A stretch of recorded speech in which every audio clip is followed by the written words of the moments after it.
ఓం శ్రీ సాయిరామ్. మనమందరం సాయి భక్తులం.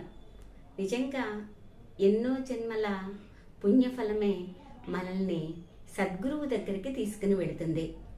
సమర్థ సద్గురువు యొక్క మార్గంలో మనం ప్రయాణించినట్లయితే మనం గమ్యాన్ని చాలా త్వరగా చేరుకోగలము. మనందరికీ త్రిమూర్తులు తెలుసు, బ్రహ్మ, విష్ణు, మహేశ్వరులు. మరి ఆ త్రిమూర్తుల ద్వారా దత్తావతారం మనకి అందరికీ తెలుసు. ఆ దత్తావతార అంశాలలో సమర్థ సద్గురువు ఒక అంశ.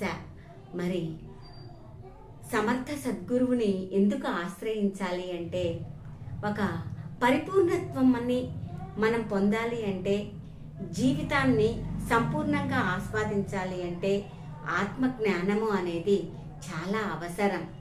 కానీ పురాణాలు, వేదాలు, ఉపనిషత్తులు ఏవైతే ఉన్నాయో వాటి యొక్క సమస్త సారాంశాన్ని మనకి సద్గురువు తను జీవించినటువంటి జీవన విధానంలో చూపిస్తూ, ఆచరణాత్మకంగా మనకి తెలియచేస్తూ, మనల్ని సరిచేస్తూ ముందుకు తీసుకుని వెళతారు. సాయి సచ్చరిత్రలో ఆత్మజ్ఞానాన్ని ఎంత తేలికైనటువంటి పదజాలంతో అక్కడ ఉండేటువంటి సామాన్య ప్రజానీకానికి కూడా అర్థమయ్యే విధంగా చెప్పారో చూస్తే సాయినాథుని యొక్క సమర్థతత్వం మనకు అర్థమవుతుంది. అందుకే ఆయన సమర్థ సద్గురువు అయ్యారు. మనల్ని అన్ని విధాలుగా మార్పు చెందేటట్లు చేశారు.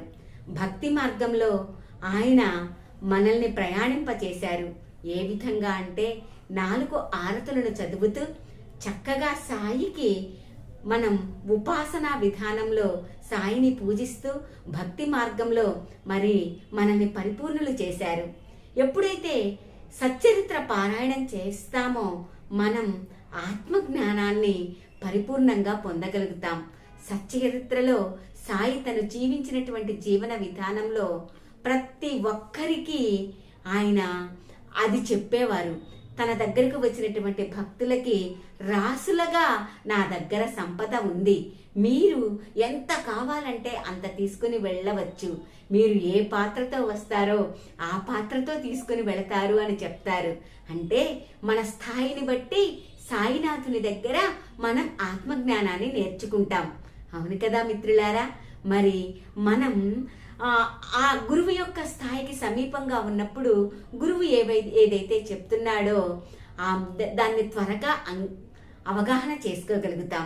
మరి ఈ రోజు నుండి ప్రతి ఒక్క రోజు సాయి యొక్క జీవించిన విధానంలో నుంచి